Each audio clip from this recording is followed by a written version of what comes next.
Temanggung, 1998. Di sebuah dusun kecil yang berada di kecamatan paling utara di Kabupaten Temanggung. Di rumah sederhana, tinggallah seorang pemuda berumur 22 tahun. Sebut saja namanya Suparmin. Ia anak tunggal dan hanya tinggal dengan ibunya. Ayahnya sudah meninggal sejak Suparmin berumur 8 tahun. Suparmin memang bukan keluarga kaya, tapi tidak bisa juga disebut miskin, karena nyatanya ia bisa sekolah hingga lulus SMA dari usaha ibunya membuat keripik singkong. Sejak lulus SMA, Suparmin menjadi tangan kanan ibunya, menyuplai keripik singkongnya ke warung-warung hingga pasar. Bersamaan dengan pecahnya krisis moneter, permintaan justru meningkat, tapi tak dibarengi dengan pemasukan yang malah berkurang. Karena dampaknya, banyak pedagang yang mengutang. Tapi, itu tak begitu membuat usaha Parmin dan ibunya goyah. Mereka tetap berjalan, meski harus terbiasa dengan sistem yang berbeda. Setiap pagi dan sore, Suparmin mengantar pesanan di tempat yang berbeda-beda, dari pasar dan desa-desa. Dengan motor Honda CB100, Suparmin dengan giat membantu ibunya menyuplai dan menagih uang ke setiap pelanggannya. Upahnya 12.000 per hari. Itu sudah cukup baginya. Lagian, itu upah bersih. Karena bensin dan makan, jelas Parmin masih ikut dengan ibunya. Ia sangat nyaman dan bahagia dengan pekerjaannya itu. Namun, ia tak tahu bila suatu hari sesuatu hal akan terjadi. Sesuatu hal yang hampir merubah hidupnya selamanya. Di suatu siang, di rumahnya, selepas Suparmin dari pasar, ia yang tengah layah-layah di kursi ruangan tamu dipanggil oleh ibunya. Parmin diminta untuk mengambil bahan baku keripiknya di tempat Pak Sarman, seorang petani ketela yang menjadi salah satu penyedia bahan baku untuk usaha keripik singkongnya. Pak Sarman, apa gak ada yang lain toh bu? Ke Pak De Sukri toh? Jawab Parmin, seraya menyarankan untuk mengambil saja ke Pak De Sukri, petani ketela tetangga. Punya Pak De Sukri belum panen. Sudah sana, segera berangkat saja. Nanti lewat Sigrowong loh, kalau kelewat malam pemali, kata ibunya dari dapur. Sambil mengingatkan Parmin, karena jalan menuju rumah Pak Sarman melewati daerah Sigrowong, salah satu tempat di wilayah hutan pinus di pinggiran Kabupaten Temanggung. Parmin masih rebahan di kursi pun menoleh ke arah jam dinding yang menunjukkan pukul 13.30. Bentar mak, tak tiduran bentar, kata Parmin kepada ibunya, yang sebenarnya ia agak malas untuk ke tempat itu. Hingga tak terasa, Parmin pun ketiduran dan dibangunkan kembali oleh ibunya. Parmin, ini sudah jam 4:30 loh, cepat sana berangkat, kata ibunya, membangunkan Parmin dengan agak marah. Parmin pun berburu-buru, menyalakan motornya dan berangkat menuju tempat Pak Sarman.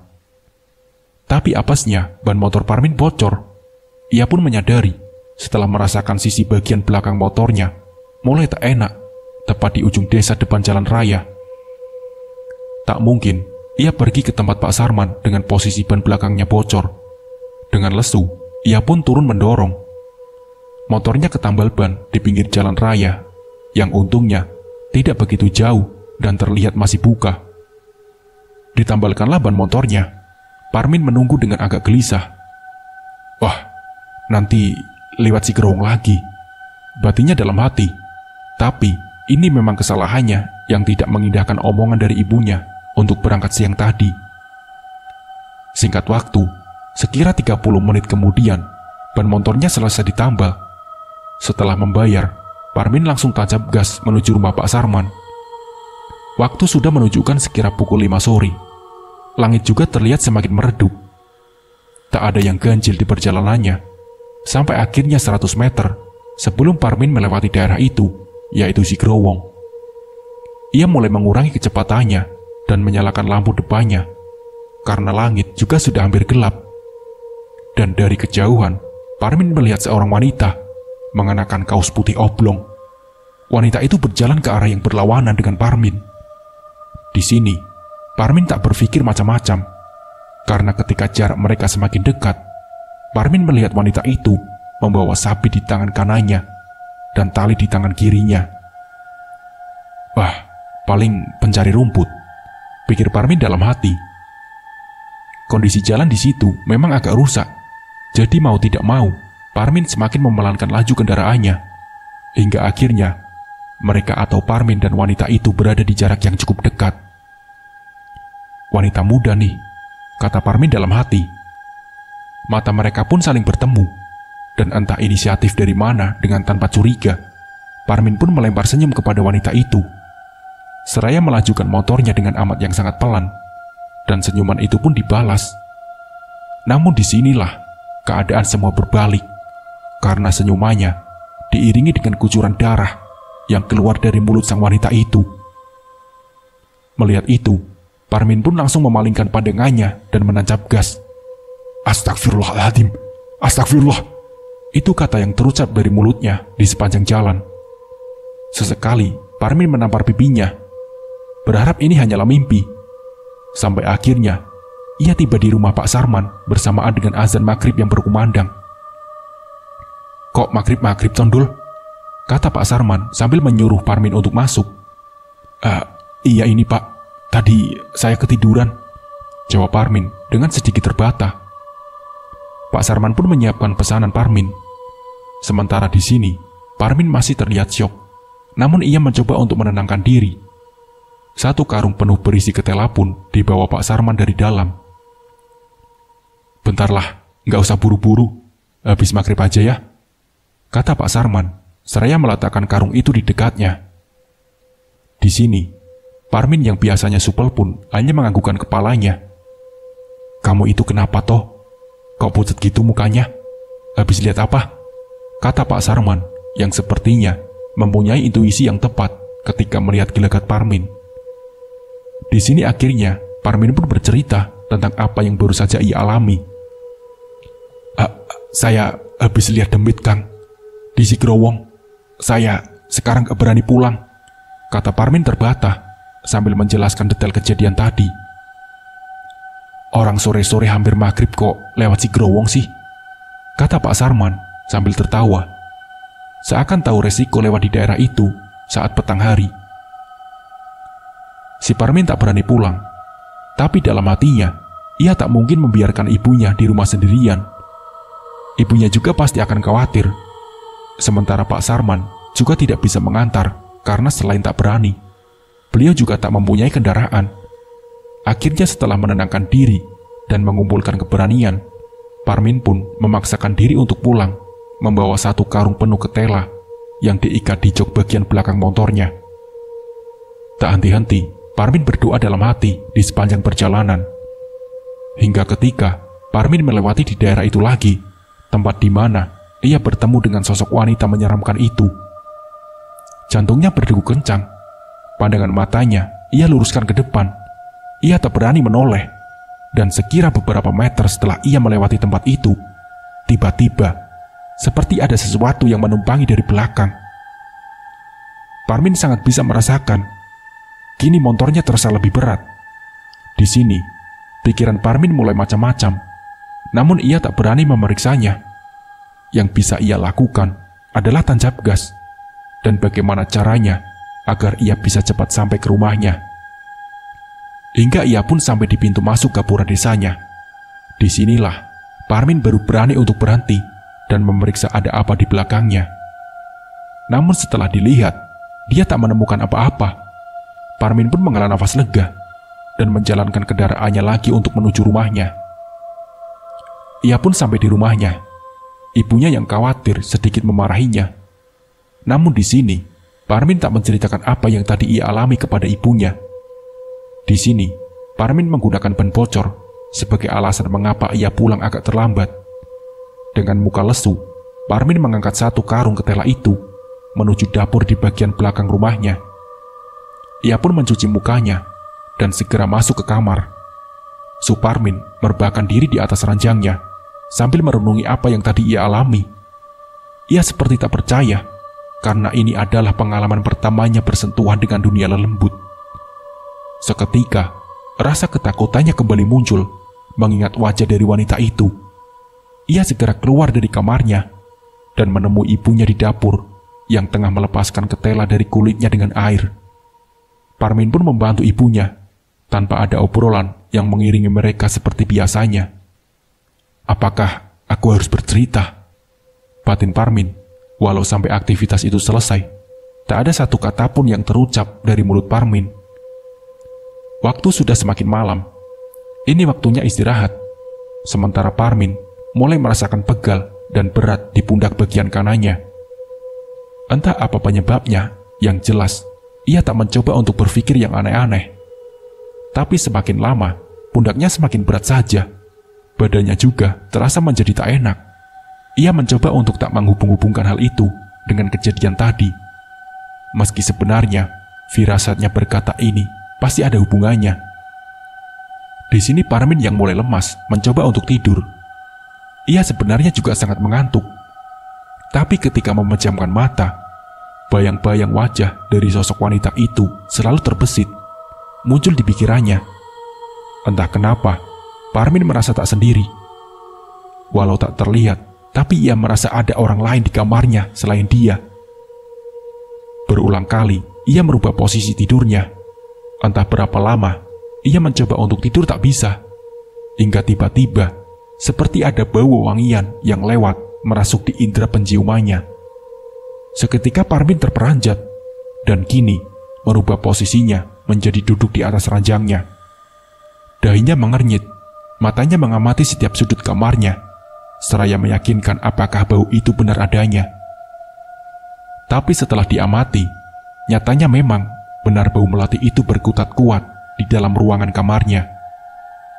Parmin mulai ketakutan dan kembali meringkuk di ranjangnya dengan selimut tipis menutupi seluruh tubuh hingga kepala. Di balik selimut, Parmin terus berdoa, meskipun itu tak begitu membantunya mengurangi rasa takutnya. Jangan-jangan dia ikut pulang ke rumah, batin Parmin. Dan di antara ketakutannya yang tak tergambarkan itu, tiba-tiba saja terdengar suara yang seperti memanggilnya. Mas, Mas. Sejenak, Parmin menahan nafasnya setelah mendengar suara itu. Namun di sini, ia tak begitu yakin apakah suara itu memang ada atau hanya halusinasi saja. Hingga akhirnya, suara itu pun terdengar kembali. Mas, Mas.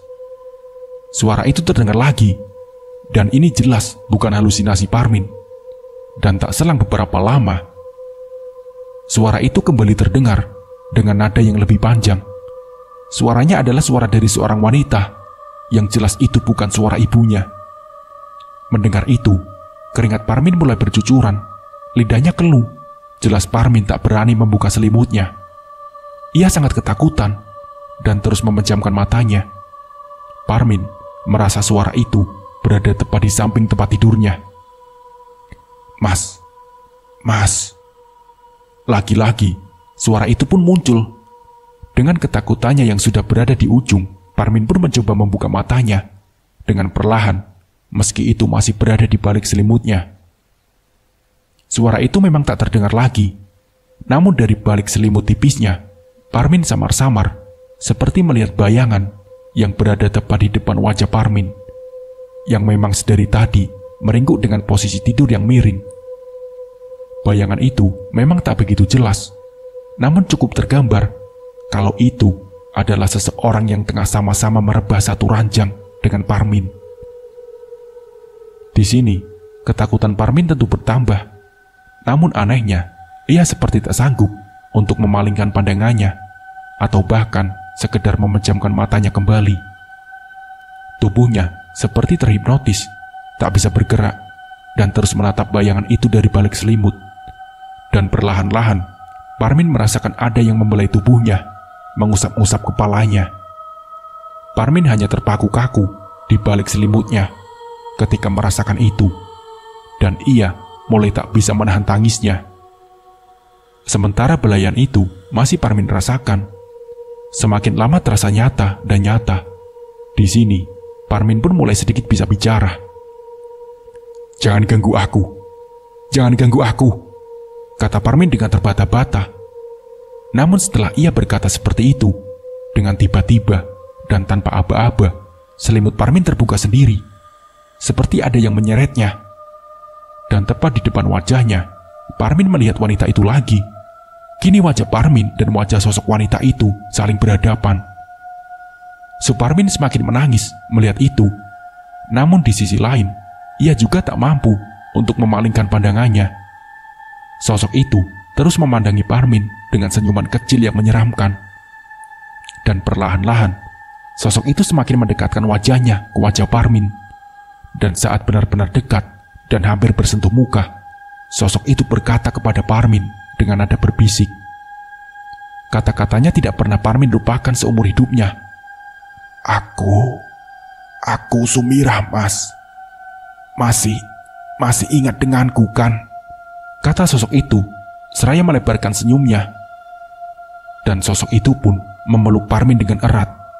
Parmin mencoba memberontak sekuat tenaga, namun justru dibalas dengan tawa cekikikan oleh suara itu. Sampai akhirnya Parmin bisa berteriak sekuat tenaga, dan sosok itu pun menghilang begitu saja. Tak selang beberapa lama, ibunya yang nampaknya mendengar teriakan Parmin datang menghampiri ke kamarnya. Malam itu menunjukkan sekira pukul 02.00 dini hari. "Ada apa, Tomin?" kata ibunya seraya mendekat ke Parmin yang masih di atas ranjang dengan keringat yang bercucuran. "Ada demit, Mak. Ada demit," kata Parmin sambil menangis dan terbata.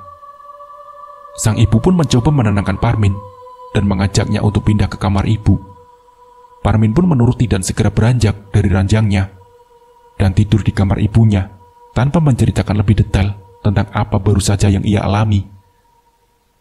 Singkat cerita, esok hari pun tiba. Parmin terbangun dengan lesu. Ia berjalan pelan dan duduk di ruang tamu, melamun memikirkan tentang kejadian semalam.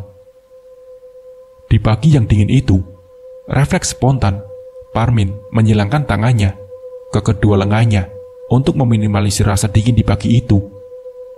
Namun ketika tangannya menyentuh lengan, Parmin seperti merasakan sakit di kedua lengannya. Parmin pun memeriksanya, dan anehnya, terdapat luka lebam yang membiru di kedua sisi lengannya. Tak sengaja juga, ia mengusap mukanya dan merasakan sakit yang sama. Segera Parmin bercermin dan terdapat luka kecil di pelepisnya yang sama seperti di lengannya. Aneh sekali luka ini, gumam Parmin. Parmin mencoba untuk tidak memperdulikan itu. Bergegas, ia menuju ke dapur dan duduk di depan pawon atau tungku perapian. Terlihat ibunya juga yang tengah memasak. Sembari membunuh dingin, Parmin melamun menatap api yang membara di tungku itu. Tak selang beberapa lama, lamunan Parmin dipotong oleh perkataan ibunya. "Makanya, kalau dibilangin ibu itu nurut, kamu pasti diikuti demit," kata sang ibu memecah lamunan si Parmin. "Semalam, ibu lihat anak perempuan di atas lemari. Pasti itu yang ikut," kata ibu menjelaskan. Jadi ternyata, sang ibu ini mempunyai kelebihan. Parmin dari dulu sebenarnya sudah mengetahui perihal kemampuan ibunya ini. Tapi, karena dia tidak mempunyai bukti, dan hanya sebatas omongan orang sekitar, kalau ibunya ini seringan memedi, Parmin tak begitu memperdulikannya. Sampai akhirnya kejadian semalamlah yang membuat Parmin menjadi percaya. Karena itu juga pengalaman pertamanya. "Hantunya masih ikut saya nggak, Mak?" kata Parmin seraya mendekat ke ibunya. Sang ibu menatap Parmin dengan serius dan seperti melihat sesuatu di wajah Parmin. "Dia menampakkan diri di sebelah mana?" kata ibunya. "Di sampingku, Mak, di atas ranjang," jawab Parmin dengan rautnya yang agak panik. Sang ibu langsung menyeret Parmin ke kamarnya, dan beliau memeriksa spray di ranjang Parmin. Dan apa yang ibu temukan sungguh janggal, karena beliau menemukan helaian-helaian panjang rambut uban di atas kasur Parmin. Dan tak lama kemudian, sang ibu langsung muntah-muntah. Entah apa yang sang ibu rasakan, Parmin terlihat memegangi ibunya dengan raut wajah kebingungan. "Sana, panggilkan Paman Semo. Gak beres ini," kata ibunya, menyuruh Parmin untuk memanggil pamannya, yang kebetulan masih tinggal dalam satu dusun. Parmin pun bergegas ke rumah Paman Semo dan menyuruhnya datang ke rumah. Terlihat, kini Paman Semo dan Parmin berjalan beriringan dengan Parmin yang berada beberapa langkah di depan. Namun tak selang beberapa lama, Paman Semo seperti berlari dan memegang pundak si Parmin. Tampaknya, Paman Semo tahu akan sesuatu, dan sampailah mereka di rumah. Bertemulah Paman Semo dengan sang ibu. "Ini, Parmin kok kayaknya diikuti. Ini saya nemuin rambut di atas kasurnya," kata ibu Parmin, seraya memperlihatkan temuan rambut itu. "Iya mbak, aku sudah tahu. Lah itu demitnya dari tadi gendeng tangannya Parmin," kata Paman Semo sembari menengok ke arah Parmin. Parmin pun geser dari tempat berdirinya semula, seraya mengelus lengannya. Ia tentu terlihat sangat ketakutan. Meski Parmin tak bisa melihat sosok yang menggandeng tangannya itu, yang jelas saat itu, Parmin hanya merasakan berat dan pegal pada sisi lengan kanannya. Paman Semo ini adalah adik kandung dari ibunya Parmin, dan beliau juga mempunyai kemampuan seperti ibu Parmin. Namun bisa dikatakan, kemampuannya ini benar-benar diasah. Jadi Paman Semo ini terlihat lebih menguasai. Singkat cerita, hari ini semua aktivitas sehari-hari yang biasanya dilakukan Parmin dan ibunya benar-benar tertunda dan fokus untuk mengatasi Parmin. Entah kenapa, sang ibu terlihat sangat khawatir dengan Parmin. Beliau seperti mempunyai firasat kalau sesuatu ini akan berkepanjangan. Paman Semo terlihat ke belakang rumah untuk mengambil wudhu, dan setelah itu mendudukkan Parmin di ruang tengah. Di sini, Parmin sudah mulai bergelagat agak aneh. Matanya melirik ke sana kemari, dan sesekali terlihat tersenyum. Sang Paman Seno pun mengajaknya bersalaman sambil mengucapkan doa-doa. Dan tak selang beberapa lama, tubuh Parmin pun menggelinjang dan mengeluarkan suara tertawa yang memekik. Suaranya pun bukan suara Parmin, melainkan suara seorang wanita. Jangan pegang-pegang aku," kata sosok yang merasuki tubuh Parmin, seraya mengibaskan tangannya yang tadi bersalaman dengan Paman Semo. Sosok itu pun kembali tertawa dengan kedua tangannya berada di dada dengan pose yang sangat aneh dan seram. "Siapa ini? Dari mana? Ada apa kesini? Keluarlah," kata Paman Semo kepada sosok yang merasuki Parmin. "Siapa aku?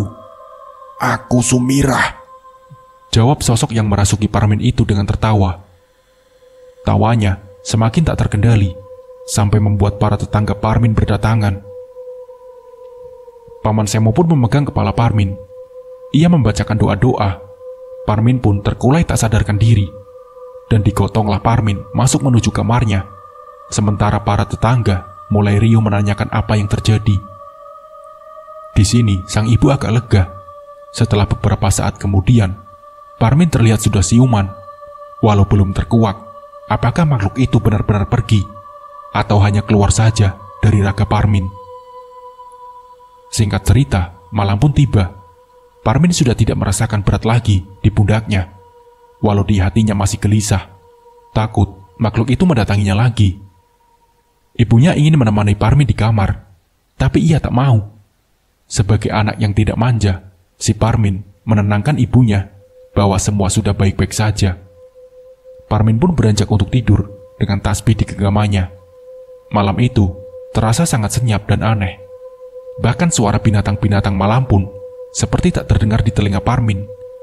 Ia mulai resah dan memutuskan untuk menyalakan radio, berharap ini bisa sedikit membunuh rasa gelisahnya. Hingga tak terasa, menit berganti jam.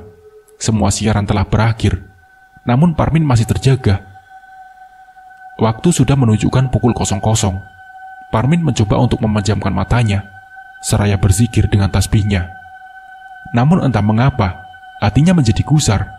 Pikirannya tentang sosok Sumirah tiba-tiba saja menguat. Ia mencoba merubah posisi tidurnya dan memaksa matanya untuk terpejam. Dan tiba-tiba, seperti ada yang mengetuk kaca jendelanya. Seketika ia terperanjat, menoleh ke kanan dan ke kiri. Ia segera memeriksa jendelanya dengan rasa penuh keraguan. Dengan tergesa dan tanpa aba-aba, Parmin membuka tirai jendelanya. Dahinya mengernyit, Matanya memeriksa kegelapan di balik jendelanya. Terlihat samar-samar pohon teram besi yang daunnya bergoyang tertiup angin. Seketika bulu kuduknya merinding. Ia pun segera menutup tirainya kembali dan melompat ke ranjangnya. Dan kaca jendelanya pun diketuk lagi. Kali ini dengan lebih keras. Parmin kembali terperanjat, namun ia enggan memeriksanya. Ia hanya memandangi jendelanya dan mengamati, karena di balik tirainya yang tipis, ia samar-samar seperti melihat bayangan di luar jendelanya. Segera Parmin memalingkan pandangannya dan bersikir dengan kencang. Dan kini pintu kamarnya perlahan terbuka. Parmin sigap membalikkan badannya. Ia benar-benar tak siap untuk melihatnya. Dan terdengar suara dengan nada berbisik. Mas, ini aku Sumirah, Mas." Parmin tentu gemetaran dan tak tahu harus berbuat apa. Yang ia bisa hanyalah terus berzikir seraya memejamkan matanya. Mas. Sosok itu berkata lagi. Dan entah dorongan dari mana, Parmin rasanya ingin membalikkan badan dan melihat sosok yang ada di belakangnya itu. Sampai akhirnya, seiring suara yang terus memanggilnya itu, Parmin sedikit terintimidasi, jengkel, dan membalikkan badannya tanpa aba-aba. Seraya berkata, "Allahu Akbar," ucap Parmin. Dan Parmin tidak melihat siapa-siapa di situ. Namun anehnya, pintu kamarnya itu benar-benar terbuka. Berarti benar, tadi ada seseorang yang membuka dan masuk ke kamarnya. Parmin pun sedikit merasa kesal dengan gangguan ini. "Kalau mau muncul sekalian," bentak Parmin dengan jengkel, menantang sosok yang mengganggunya itu. Ia pun kembali merebah di ranjangnya, dengan rasa takut yang sebenarnya berusaha ia sembunyikan. Dan pintu kamarnya pun perlahan tertutup lagi dengan sendirinya. Diiringi angin kencang yang menerpa tubuh Parmin, ia meringkuk lagi di ranjang dan bersembunyi di balik selimutnya. Dan kejadian malam kemarin pun terulang kembali dengan lebih nyata. "Mas, aku di sini, Mas." Suara itu muncul lagi dan berlanjut dengan selimut Parmin yang terbuka dengan sendirinya. Mata Parmin terbelalak, tak siap melihat sosok Sumirah yang kini berdiri tersenyum di depannya. Lampu yang remang membuat wajah sosok itu tak jelas. Yang terlihat hanya bajunya yang putih lusuh dengan tangan yang menengadah ke depan seakan ingin memeluk Parmin. Ampun, jangan!" teriak Parmin seraya memundurkan posisinya. Ia kembali menarik selimutnya. Parmin menangis dan berdoa, meski nyatanya kini sosok Sumirah mendekat dan meraba-rabanya dari balik selimut. Terlihat bayang-bayang wajah dan tangan yang semakin membuat Parmin rasanya hampir mati ketakutan. Mas, ayo ikut denganku," kata sosok itu dengan nada berbisik, dan diakhiri dengan tawa yang serak yang memekik. Parmin pun membuka selimutnya sambil berkata, Jangan ganggu aku," kata Parmin seraya membuka matanya dengan perlahan. Dan sosok itu pun lenyap. Parmin segera beranjak dari tempat tidur dan berlari menuju kamar ibunya. Namun belum sampai ke kamar ibunya, langkahnya kembali terhenti karena ada sosok yang tengah berdiri di atas meja di ruang tengahnya. Kali ini wajahnya terlihat dengan jelas. Sosok itu tertawa dan berkata, "Gak usah takut, Mas. Gak usah takut," ucap sosok itu. Parmin pun di situ pandangannya menjadi gelap dan langsung tak sadarkan diri. Sampai ia terbangun keesokan harinya di tempat yang sama. Sang ibu terlihat keheranan mengapa Parmin tidur di lantai seperti itu. Tubuhnya panas, sepertinya ia mengalami demam. Parmin terlihat diam, tak menjawab pertanyaan dari ibunya, hingga ia dibawa masuk ke kamarnya lagi. Ibunya tentu khawatir dan memanggil adiknya kembali, yaitu Paman Semo. Setelah sang paman datang dan melihat keadaan Parmin, beliau pun berujar bahwa ini tidak baik-baik saja. Makhluk itu belum benar-benar pergi. Sang paman segera menyarankan kakaknya itu untuk memanggil Pak Kaum, sebutan untuk tokoh yang sering memimpin acara keagamaan di desa tersebut. Selain sebagai tokoh agama, beliau ini juga dikenal sebagai orang pintar yang cukup terkenal di daerah ini. Dan singkat cerita, datanglah Pak Kaum di rumah Parmin. Terlihat Parmin yang terbaring di atas ranjangnya. "Astagfirullahaladzim," kata Pak Kaum seraya mendekat ke ranjang. Dan beliau pun memegang jempol kaki Parmin sambil membaca doa. Seketika mata Parmin terbuka. Tubuhnya menggelinjang, memberontak seperti kesakitan. "Kurang ajar semua. Kalian gak usah mencampuri urusanku. Anak ini adalah suamiku," kata Parmin yang sepertinya kembali kerasukan. "Siapa yang berada dalam raga ini? Tolong keluarlah. Alamu bukan di sini," kata Pak Kaum yang masih memegangi jempol kaki Parmin. "Tidak bisa. Tidak bisa. Raga ini milikku," kata sosok yang merasuki Parmin. Sementara, kini Pak Kaum menyuruh ibu Parmin dan Paman Semo untuk memegangi tubuh Parmin. "Keluarlah. Keluarlah," kata Pak Kaum yang kini memegangi kepala Parmin. Ia mengerang kesakitan dan sosok yang merasuki Parmin pun keluar. Kini, ia terlihat lemas untuk beberapa saat, karena setelah itu, Parmin langsung menangis memeluk ibu dan pamannya. Ia terlihat sangat bingung dan ketakutan. "Sebelum kita tahu penyebabnya dan dari mana asalnya, lelembut itu tidak akan benar-benar bisa diusir," kata Pak Kaum memotong. Dan sang ibu, paman, serta Pak Kaum pun mulai menanyai sedikit demi sedikit kepada Parmin. Dari bagaimana ia bertemu dan apa saja penglihatan yang sudah Parmin alami. Namun, Parmin tak tahu pasti. Yang ia ingat adalah di sore itu, ketika ia bertemu dan melempar senyum kepada seorang wanita, yang ternyata adalah Sumkunti ini di wilayah hutan Pinusi Growong. "Kenapa Parmin harus melempar senyum kepada lelembut itu?" tanya mereka bertiga kepada Parmin. Alasannya, Parmin memang tidak tahu kalau itu adalah lelembut. Dan waktu itu, memang Parmin yang tersenyum terlebih dahulu. Jadi menurut analisa dari Pak Kaum, mungkin senyum dari Parmin itulah yang membuat Sumkunti terpikat. Dari mana Sumkunti berasal, kini sudah diketahui oleh Pak Kaum, ibu, dan Paman Semo. Kini tinggal penyebabnya yang masih semu.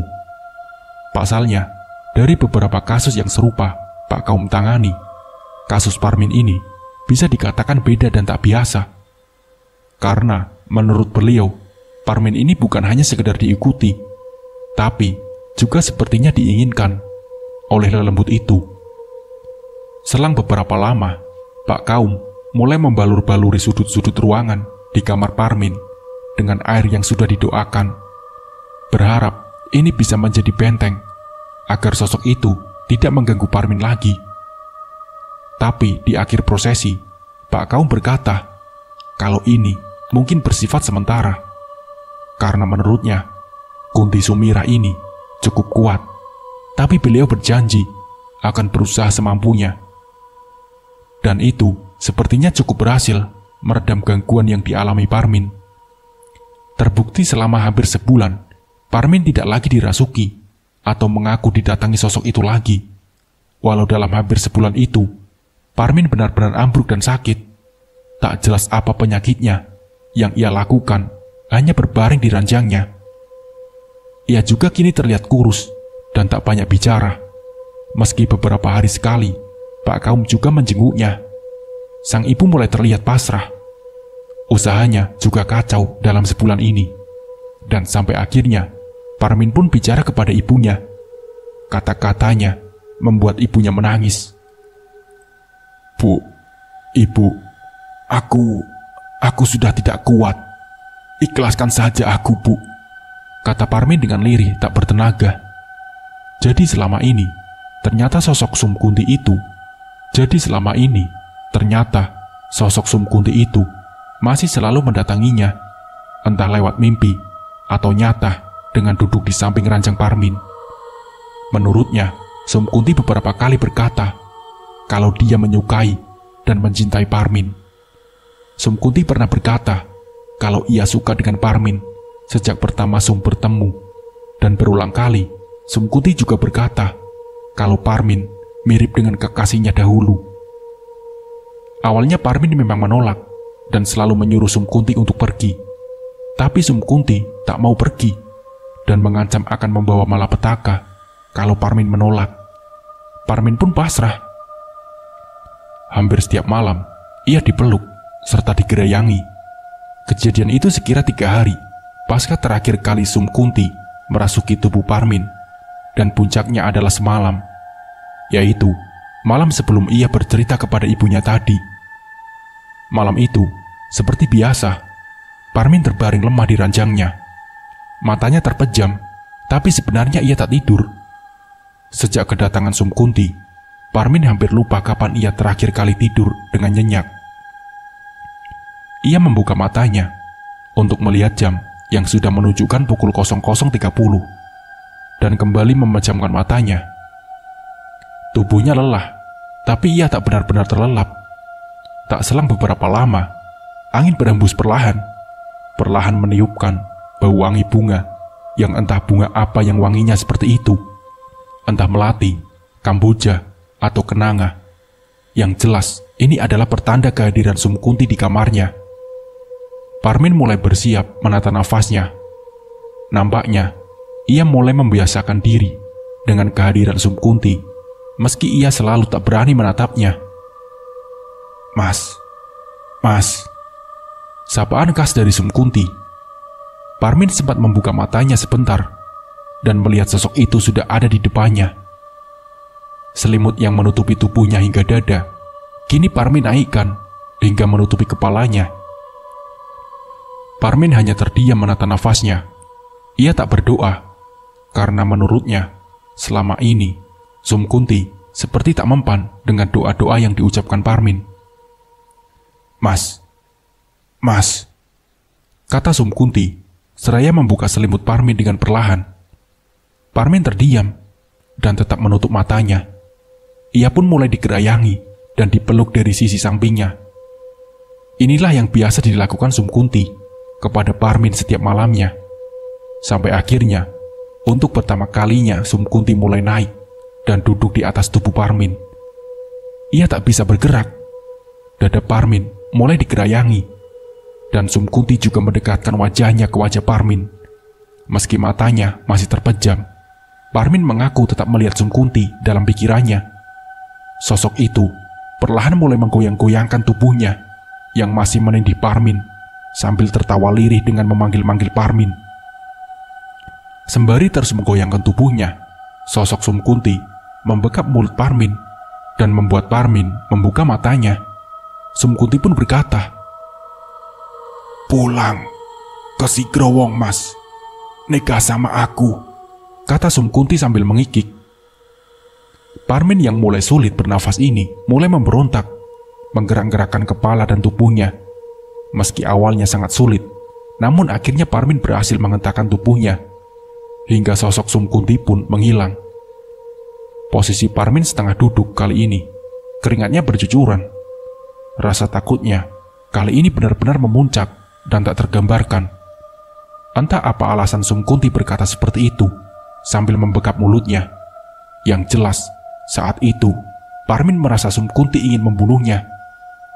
Ia meraih tasbih yang sempat terjatuh di dekat kolong tempat tidurnya dan berzikir dengan sekujur tubuh yang gemetar. Parmin benar-benar tak tidur atau sekejar memejamkan mata setelahnya. Ia terus berzikir sembari menangis. Bisa gila aku kalau begini terus," kata Parmin dalam hati. Parmin pun terjaga hingga keesokan harinya ia bercerita tentang semua ini. Ibunya yang mendengar itu tentu menangis dan meminta Parmin untuk tidak menyerah. Parmin adalah harta satu-satunya bagi ibunya. Akhirnya, Pak Kaum dan Paman Semo pun dipanggil. Sesampainya di sana, sang ibu mulai menceritakan cerita Parmin tadi. Paman Semo dan Pak Kaum kaget keheranan. "Tidak main-main ini," kata Pak Kaum dan sang paman. Jadi, asumsi Pak Kaum tempo hari memang tidak meleset. bahwa Parmin tidak hanya diikuti, tapi juga diinginkan. Akan berbeda ceritanya jika malam itu Parmin tidak memberontak dan mengiyakan ajakan Sum Kunti. Menurut Paman Semo dan Pak Kaum, ajakan menikah dari Sum Kunti akan berimbas pada dua hal bila itu terjadi. Yang pertama, jiwa Parmin akan dibawa ke alam lain dan Parmin berubah menjadi gila. Dan yang kedua, Parmin akan mati dan jiwanya moksa ke alam lain dan benar-benar menikah dengan Sum Kunti. Untuk kasus ini, Pak Kaum dan sang paman lebih condong ke imbas yang kedua. Dilihat dari Sum Kunti yang membekap mulut Parmin semalam, bukan serta-merta Sum Kunti yang membunuh dengan tangannya, tapi yang Sum Kunti lakukan adalah membuat Parmin terpojok dan putus asa, lalu mengakhiri hidupnya sendiri atau bunuh diri. Terbukti dari awal mula, Parmin membuka pembicaraan dengan ibunya dengan berkata, "Bu, aku sudah tidak kuat. Ikhlaskan saja, Bu." Itu adalah salah satu wujud keputusasaan yang berhasil ditanamkan oleh Sum Kunti.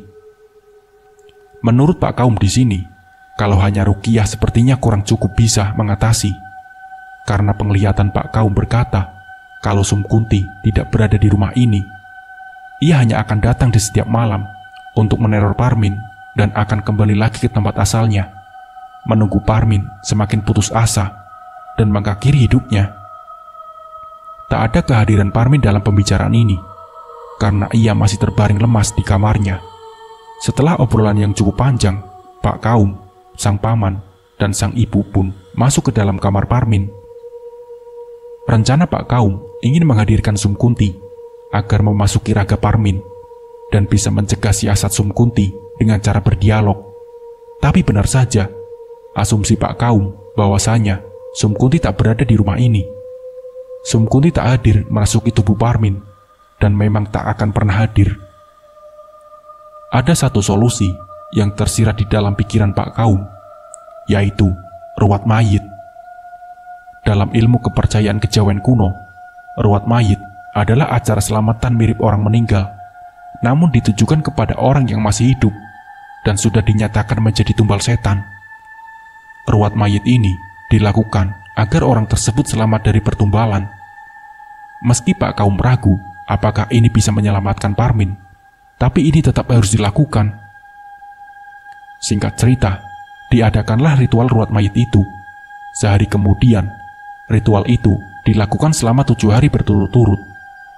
Berharap Sum Kunti bisa tertipu dengan ritual ini. Dan alhamdulillah, ini pun berhasil. Setelah ritual itu berangsur-angsur, Parmin mulai membaik. Tubuhnya yang sempat menjadi kurus mulai berisi, seperti waktu dulu sebelum Parmin bertemu dengan Sum Kunti. Parmin pun mulai bekerja membantu ibunya lagi. Walau itu tetap menyisakan setitik trauma. Selama bertahun-tahun, Parmin tak berani melewati jalan itu lagi. Jalan di mana pertama kali ia bertemu dengan kuntilanak Sum itu. Hingga cerita ini ditulis, Parmin masih sehat dan bahagia dengan anak istrinya. Begitu juga dengan ibunya. Semoga beliau-beliau selalu diiringi keberkahan dalam kehidupannya. Nah, seperti itulah kisahnya. Semoga dari kisah ini kita bisa mengambil hikmah dan pembelajarannya. Mungkin cukup sekian dari saya. Wassalamualaikum warahmatullahi wabarakatuh.